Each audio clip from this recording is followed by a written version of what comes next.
Jualan jamu sampai di mana ayo, jalan kaki kalau dihitung-hitung 30 kilo.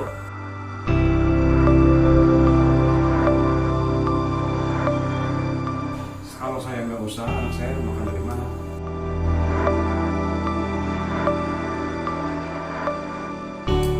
Istri sakit, ngurus anak 3 tuh, satu mau masuk SMA, satu masuk SMP, satu masuk TK. Duit dari mana?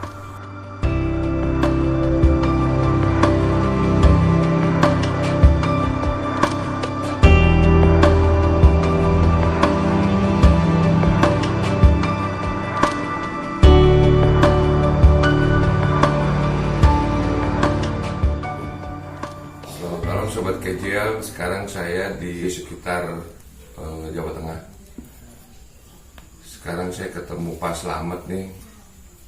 Pak Slamet ini pejuang kehidupan. Betul, Bre.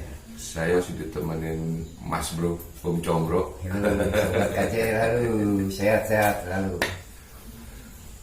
Nah, kita mau ngobrol sama Pak Slamet nih tentang bagaimana menghadapi hidup dalam memperjuangkan kehidupan yang tidak mudah untuk dilalui, tapi Pak Slamet sampai sejauh ini mampu melambauinya. Betul. Pasti ada cara-cara yang dia lakukan untuk menghadapi kehidupan itu sendiri. Ya, ini semampu saya, no. Saya kuat tenaga. Mungkin dia pikir, dibilang masih sisa umur lah. Umur saya tua, udah umur 57.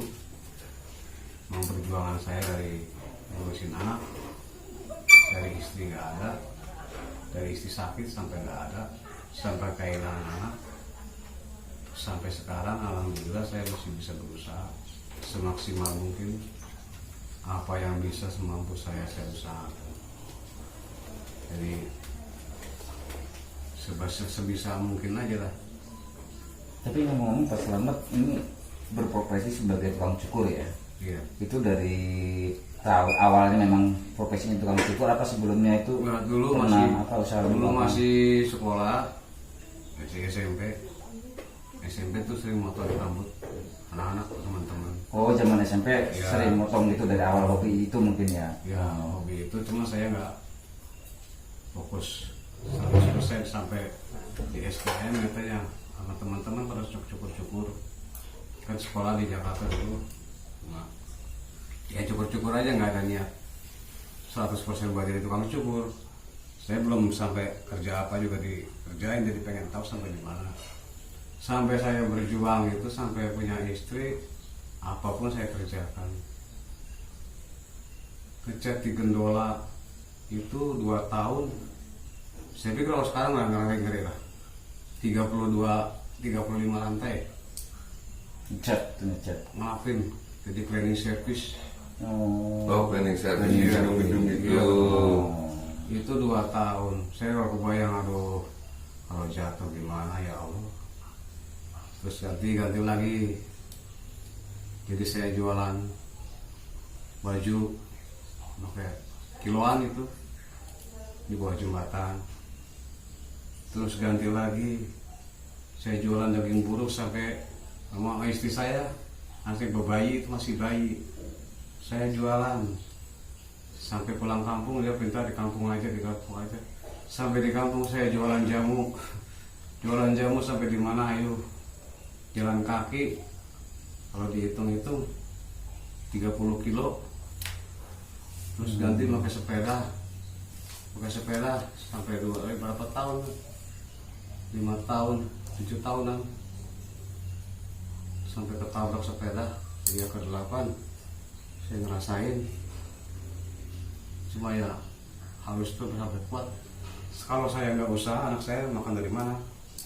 Istri sakit, ngurus anak 3 tuh, satu mau masuk SMA, satu masuk SMP, satu masuk TK, untuk SD. Duit dari mana? Istri udah nggak ada. Udah, gini aja lah, kamu lamar aja dulu, minta brosur 3 itu minta. Udah, 1 brosur yang masuk SMA, 1 SMP, saya cuma ngadepin, nggak punya duit seperak, cuma nekat ngadepin, minta toleransi dari guru. Alhamdulillah semua guru-guru bagus semua, beri keringanan. Terus satu masuk TK. Saya pakai jualan jamu itu cukup lama, naik sepeda juga cukup lama. Sampai naik sepeda gitu ketabrak 4 kali. Ya alhamdulillah saya masih sehat. Aslinya Pak Slamet dari mana? Saya di Jakarta. Jadi orang Jakarta. Iya. Orang Jakarta. Orang tua Jawa. Orang tua Jawa, Solo, Makombong. Tahun 59 di Jakarta. Jadi keluarga di sana semua. Oh, Pak Slamet lahir di Jakarta, Iya. sekolah di Jakarta. Di Jakarta. Sampai hijrah ke kampung ke Cilacap ke sini. Saya ngikutin istri. Yang penting tujuan anak saya bisa sekolah. Bisa bagaimana? Saya juga berpulang di kampung juga bingung usaha apa. Nggak tahu. Bingung gitu. Udah jualan jamu. Terus jualan ini apa? Jadi tukang cukur nih, tukang cukur belum lama saya. Tadinya kan tukang jamu itu lama. Ada 4 tahun 5 tahun. Begitu nyiapin sampai ada tukang jamunya kan jamunya ditutup. Jamunya ditutup, nggak boleh usaha lagi. Oh, jadi dulu untuk jualan jamunya di kios gitu. Ngider. Oh, ngider. Oh. Keliling masuk, keluar masuk kampung. Ya. Jalan kaki itu Mas. Jalan kaki. Majenang sampai ke sini tuh pulang jalan kaki. Berapa kilo? Ya. Ada sekitar 15 kilo lebih. Itu Dari sini ke Majenang. Iya. Jadi bolak-balik 30 kilo. Iya, jalan terus. Terus pakai sepeda. Oh, dari jalan kaki terus naik sepeda gitu. Ganti enggak, udah sampai itu saya beli sepeda setengah pakai saya pakai. Itu berarti masih jualan jamu pakai sepeda apa beda? Masih Ganti. Terus ganti. Oh. Sembari ngeliat ke pasar, saya kalau begini aja jamunya mau ditutup, saya dari mana makan anak-anak saya. Saya ngeliatin tukang cukur di pasar.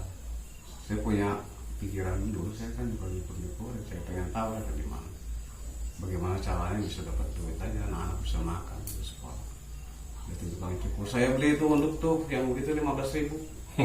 Iya, alat cukurnya Alat cukur. Zaman Sama dulu. pakai. Iya. Saya beli sama teman. Bekas itu berarti yang second ya. Yang beli itu 15.000, bukan nekat.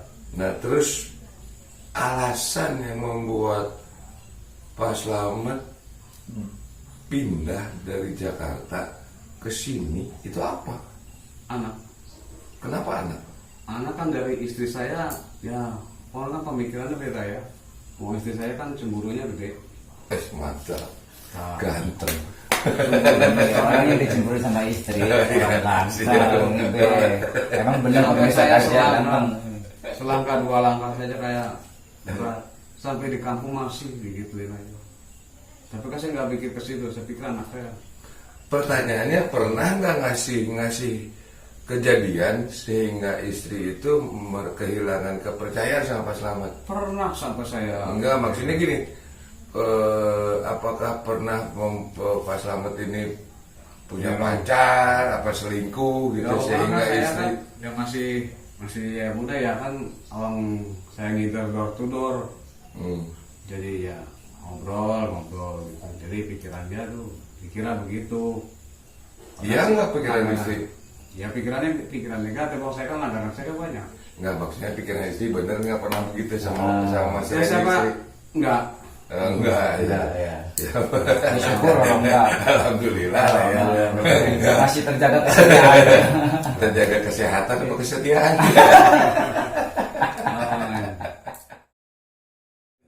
Jadi alasan utama dari kota hijrah itu ke Iya, desa anak dulu ya. Anak dulu pertama. Kalau ketemu anak, insya Allah jalan hidup ketemu. Oh, berarti dulu pas Slamet di kota di Jakarta, istri di sini tetap. Oh, nggak sama-sama. Ya sama-sama tuh sampai saya kan nggak kekontrol anak di sini. Oh, anaknya di sini. Wah. Di sini. Oh, begitu. Anaknya di sini di kampung. Oh, iya. Anaknya di kampung. Saya kan sekali-kali pengen pulang. Begitu pulang lihat anak saya posisinya, aku yang nggak terima ya. Sudah pos mau makan nggak makan bareng-bareng. Ya alhamdulillah ketemu. Sepakat. Oh, Jadi, iya iya Ya iya. udah jadi berapa ketemunya sama istri di mana? di Tangerang. Sama-sama kerja atau? Sama saya masih di proyek di plumbing. Terus bikin plumbing saluran ngeborong gitu dulu. Nah begitu nikah, istri Nikah. pulang ke sini, Nah, apa itu. di sana dulu? Ya, di sana saya punya anak satu bayi itu ngurusin ya jualan pertama jualan daging burung. Daging burung. Burung belibis itu yang di pinggir jalan. Oh daging burung. Keren daging burung. Iya. Burung ya. Burung yang pek Burung. ini. Oh iya iya. Burung belibis ya. Burung belibis. Oh, waktu itu satu ekoran apa kiloan atau gimana? Itu kan itu modelnya satu ekor kan dibagi-bagi. Oh. Bagi-baginya buat daging buat Jadi sate. tergantung si pembeli mau berapa Iya. on, mau berapa kilo. Kalau nggak gitu. bisa pinter ngolahnya ya habis. Tapi tambah malam kan tambah ciut daging itu. Daging belibis bebek itu kalau digoreng paling sore malam jam 9 udah ciut. Gitu. Ruginya di situ lagi jual bebek itu. Apalagi bebeknya bebek muda. Udah segini jadi segini. Nah di sini Pak Slamet begitu memutuskan pulang kumpul sama istri di sini, Iya. sempat kehilangan arah mau jualan apa aja Aduh, gitu, bingung. usaha apa. Apa aja saya mau. Nah yang pertama dilakukan Sepertama jual jamu itu tadi. jual jamu. Jual jamu selama 5 tahunan. Jalan kaki tuh. Ya. Terus masuk ke cukur. Cukur pertama mau beli mesin unduk biasa. Tapi lama-lama ngumpulin duit beli unduk biasa unduk mesin. Pakai wool gitu. Terus setengah pakai. Terus beli sendiri. Beli lagi. Sampai sendiri begitu rusak bingung. Ini bagaimana? Sampai korban 6. Ya alhamdulillah sekarang bisa nyervis sendiri. Itu waktu pas selamat di Jawa, tinggal di kampung ya, itu kan sama istri. Terus mau dari kota pindah ke tadi itu udah punya anak apa masih satu apa Udah udah punya anak satu. masih anak satu? Terus punya anak satu. Kampung pertama anak satu sampai buka anak 3 kan di sini. Boga teh istilah di sini tuh punya ya? Boga. Boga. Punya. Oh iya sahabat. Dan boga tuh kalau bahasa Sunda artinya punya dalam Punya. bahasa Indonesia nya seperti itu. Ada perjuangan yang bersama yang pertama berat itu. Anak ada berapa? Dia yang hidup 2, Semuanya 3. semua 3 tapi yang nggak ada 1. Kalau istri? Isi 1. Ya maksudnya masih ada. Udah nggak ada. Oh, udah nggak ada. Sakit. Sakit tuh. Ada sekarang ya tuh 12 tahun, 13 tahunan. 13 tahun yang lalu meninggalnya. Meninggalnya 13 tahun. Gitu. Yang pertama sampai seumuran alhamdulillah. Dikuat-kuatin. Hati mah sebetulnya nggak kuat, tapi ngeliat ke bawah anak ini gimana, masa depan anak saya bagaimana. Istri meninggal kapan? Pada saat anak 3. Berarti kan anak 3 nih. Di usia berapa dia meninggal? Istrinya, Iya. istri umur sekitar 46. 46 tahun. Terus meninggalnya umur Meninggalnya 46. 46 tahun. Anak yang paling besar waktu itu berapa usia? SMP kelas 2. Kelas 2. Yang nomor 2 Yang nomor 2 masih kelas 5 SD. kelas 5 SD. Yang paling kecil? TK. Oke. Nah dari sejak itu Pak Slamet mulai berjuang sendiri. Sendiri. Nggak nyari lagi istri. Saya takut. Saya nggak bisa ninggalin. Saya mending ditinggal istri daripada ditinggal anak. Saya berat mana? Memang berat mana? Ya terserah. Mau bang bilang apa penonton, mau hukum agama, kuduna wajib, apa nggak bisa. Saya tetap. Itu mah hak asasi orang-orang semua kan beda-beda. Saya mah pendirian sendiri ya. Oh iya itu mah Asasi. bisa bicara. Jadi setelah istri meninggal, ditinggal anak 3, berjuang sendiri untuk menghidupi anak. Ya. Nah saat itu kerjanya apa? Ya begitu aja nyukur. Nyukur, masih terus nyukur. Nyukur.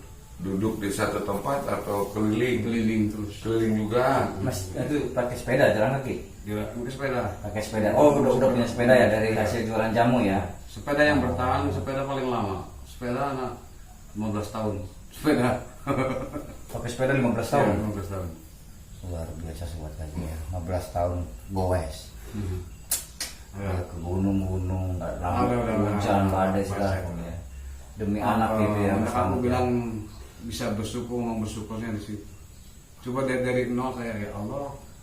Nah ini gini menarik Mas Slamet. Jadi kan istri tadi bilang kan, kalau nggak salah 13 tahun yang lalu meninggal ya.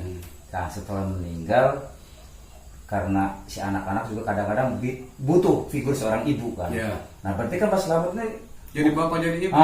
berarti perannya bukan hanya sebagai Saya mau bapak kan, berangkat, sebagai ibu. mau berangkat. Termasuk harus bisa masak dan lain-lain gitu ya Mas Slamet. Yang pertama anak saya belum makan pagi-pagi sarapan, cucian seragam, cuci malam-malam bisa cuci, besok pagi bawa seragam, besok bapak beres ini, insya Allah besok cari duit. Nah itu yang saya mau tanya.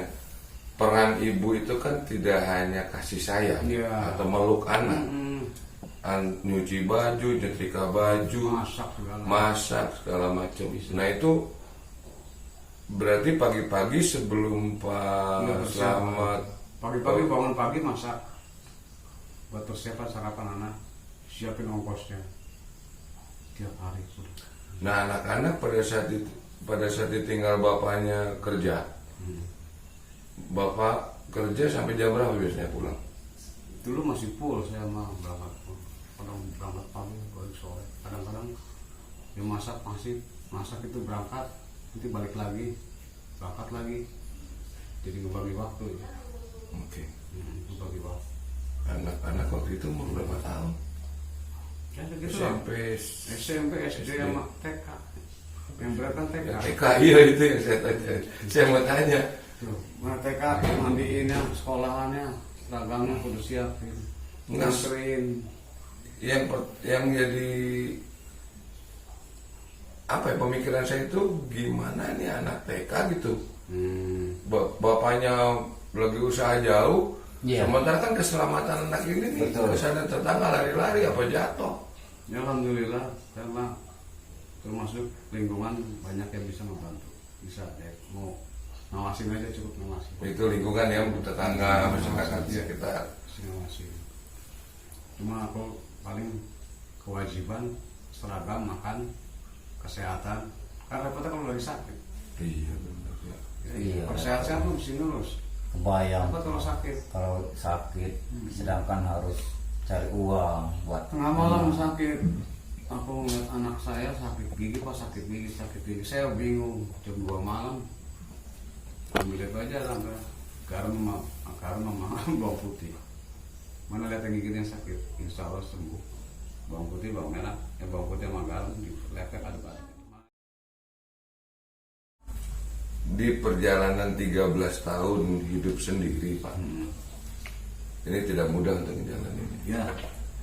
Nah di situ ada di mana Bapak pernah mengalami tingkat kesulitan terendah banget, yang paling terasa sulit banget. Apa itu? Sulitnya paling sakit kalau saya tuh waktu masalah di rumah, kerjaan nggak begitu saya pikir. Saya yang jadi sakit pertama saya mau ngider sampai disebut niatnya cari pelembut, kan lebih sakit. Jadi begitu, tapi di tempat keramaian ngomongnya. Kayak nyari perempuan maksudnya. perempuan nakal gitu ya. Astagfirullah. Disebut KJR di sini bahasanya itu perempuan nakal, dari istilah di sini kayak gitu. Udah aku mau cari buat makan sehari-hari ya sulit, mau bikin ke situ. Boro-boro bikin ke situ. Itu celotehan dari orang gitu. Udah dari kubas. Tapi ya sekali-sekali sama saya mah kalau ada yang jual mah saya beli. Udah gak peduli siapa-siapa, kalau warna hitam ya jadikan gitu. Memang saya keras. Tapi kalau lembek, kalau dikerasin nggak ada mundurnya. Nggak ada rasa takut bagaimana gitu, enggak. Ya gitu ya. Nggak ada. Cuma saya sakitnya itu ngomong dari lembut yang gitu, ya Allah jangan kebangetan orang yang anak saya buat sehari-hari susah. Dikit ke situ. Lagi sakit. Kalau sehatnya mending lah. Kalau sehat mah ya enak ngurus-ngurusnya. Aku dulu punya adik 4. Orang tua berangkat pagi-pagi. Kayak pulangnya sore. Berangkat jam 6, jam 5, pulang jam 6. Ngurusin adik 4. Kalau lagi sebelum nikah dulu. Masih jam berkeluarga. Masak apa ini udah biasa. Udah biasa itu untuk Rumah tangga udah biasa. Ngurus anak-anak masih biasa. Sampai saya juga dan niat pengen ngurus anak yatim masih belum punya istri tuh. Saya kan umur 30 tahun baru kawin. Oh, jadi di usia umur 30 tahun tuh pas lama punya niat ingin sampai jadi orang tua asuh anak yatim ya. Jauh punya anak sampai sama istri saya ngomong sampai ada kawin gitu. Saya kan kalau punya biaya mah pengen ngurusin anak yatim. Udah ada insya Allah lama tempat pelonggaran saya mau ngurus anak yatim. Tapi kan dicoba keluarga saya sendiri. Ampun, kalau ilah istri sendiri dicoba. Iya benar. Anak 3 dicoba. Itu cobanya kan berat banget tuh anak sendiri. Ya, alhamdulillah kan. Nah, kalau bilang banyak bersyukurnya itu anak saya sampai bisa tuntas. Sekarang tinggal ngurusin kalau bisa ngurus anak yatim yang lain. Aku nggak mau kawin lagi punya anak, nggak mau. Umurku segini punya anak lagi, kasihan. Nggak over, anak kan punya ukuran perkembangan. Kita mesti begini baru punya anak lagi. Kasihan. Jadi kita mengukur apa umur ya. Umur. Gitu. anak-anak di mana sekarang? Yang di Kalimantan satu. Itu yang paling gede. Iya, Banjarmasin. Yang perempuan berdua. Yang berdua. Yang pertama di Tasik. Dekat di sini Tasik. Besok balik kan. Suka pulang, suka ketemu gitu. Besok pulang ada seminggu 2 kali. Oh, bagus lah. Yang alhamdulillah masih kayak mau kontrol orang pulang. Kalau yang di Kalimantan mah jarang. Jarang. Komunikasi jarang. Besok komunikasi tiap malam. Kalau jam 12 ke jam 11 malam 12 kalau bisa. Kalau dia pulang kadang malam. Kerja apa di sana? Di Solaria. Di kafe. Oke. Nah, biasanya itu apa? Dia udah bertahap di kemarin dia kan jadi ada alhamdulillah ada perkembangan pelayan, kasir, sekarang jadi manajer kan, supervisor pun jadi supervisor kan, peningkatan. Terus yang laki ini tadinya kan mesti belajar, macam mobil belajar 2 tahun. Banyak ngomong. Nah sekarang titik tertinggi bahagia dalam kehidupan Pak Slamet nih, dari tadi kan ceritanya slow tentang gimana perjuangan Pak Slamet. Aku bersyukurnya terus terang anak bisa usaha sendiri-sendiri, aku lagi mau perkembangkan jadi apa yang ada di unek-unek saya. Kalau dulu kan saya boro-boro belum bisa bikin begini, bikin ukir-ukiran, boro-boro karaoke. 0, nggak bisa. Nggak sempet lah ya. Nggak ada sempat. Punya di pikiran ya udah tenang aja dah. Jadi kayak orang blow on lah ya. Nggak tahu apa-apa bener-bener lah ya Allah ya. HP juga nggak tahu sama sekali 0. Berarti keluangannya sekarang dikasih ada ruang waktu untuk menikmati ngejalanin hobi, terus usaha tambahan. Tidak merasa terbebani terlalu jauh untuk mencari uang yang ditarget gitu harus dapat ini. Sekarang udah ringan-ringan aja. Nah sekarang apa yang membuat Pak Slamet punya kekuatan menghadapi perjalanan Pak Slamet bersama anak-anak itu, yang membuat Pak Slamet semangat gitu, apa itu? Ya semangatnya yang penting anak sehat. Cuma yang beratnya pikiran negatif. Aku punya anak perawan, anak bujang, masih sekolah dua-duanya. Itu pengawasan yang ketat. Saya jam 9 saya Uber suruh pulang.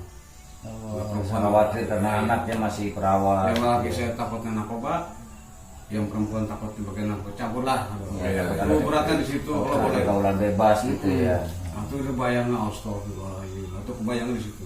Masih mending ngurusin kecil-kecil ngegedein, tapi udah gede paling berat nimbangin gue ngadepin itu narkoba sama kehidupan bebas ya. Udah orang nggak punya, ya kalau cuma pasrah. Yang penting alhamdulillah itu udah dari sampai tuntas nggak ada nol semua bersih. Ya, makanya. Jadi kehidupan Bapak ini dalam perjalanannya sampai sekarang mampu bertahan dalam berbagai romantika kehidupan itu, menjadi kekuatan itu anak. Ya, Anak.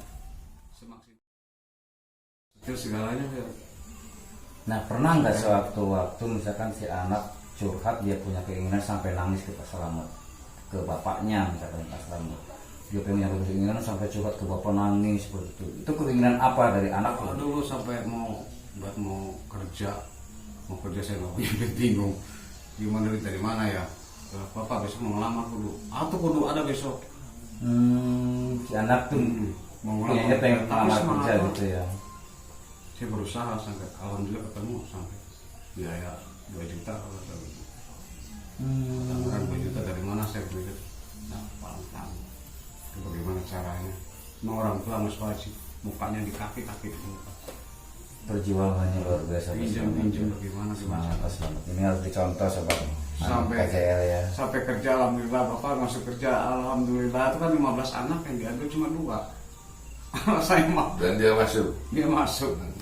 Sampai sekarang peningkatan ini bareng lagi perempuan peningkatan yang lagi peningkatan itu rasa bersyukur meskipun saya begini nggak punya apa-apa barang nggak punya tapi ngeliat anak semangat jadi saya harus semangat Bahagia ya. bahagia. Oke. Begitu sahabat KJL, itu pembicaraan kami sama Pak Slamet, bagaimana dia berjuang, dan kembali bahwa anak menjadi tumpuan cita-cita orang tua, bisa bertahan untuk menjalani kesulitan hidup yang paling sulit pun. Ya Pak Slamet, ada pesan nggak untuk anak-anak yang jauh di sana dari seorang ayah, untuk anak-anak yang jauh dari Pak Slamet? Sebenarnya ya pesan anak-anak semua yang kakaknya adik yang jauh, kakak minta kejujurannya, berusaha semangat hidup mumpung bapak masih ada umur, sisa umur udah tua, anak-anak dilanjut yang semangat. Bapak minta maaf kalau punya kesalahan, semangat, kejujuran, nikmati hidup, jangan asal-asalan hidup, kudu ngadepin segalanya, mesti ngadepin segalanya, kudu tangguh, jangan ragu, berdoa selalu, berusaha, semangat, jujur yang utama. Nah, sisa hidup ini bapak minta maaf, nggak bisa ngasih apa yang lebih kurang dari kamu yang minta, bapak nggak bisa. Mungkin kamu sendiri yang bisa berusaha cari sendiri. Baiklah sahabat kecil, Pak Slamet ini menjadi inspirasi bahwa menjadi seorang ayah sendiri dan dia menjadi seorang ibu pun sempurna untuk anak-anaknya. Semoga perjalanan hidup Pak Slamet ini menjadi inspirasi kita semua. Demikian dari kami, saya dan Mr. Bro. Juga ada Pak Slamet. Terima kasih banyak yang Pak Slamet waktunya. Mohon maaf ini dan terima kasih atas bincang-bincangnya ini. Ya, sama-sama. Demikian sahabat KJL, selamat malam.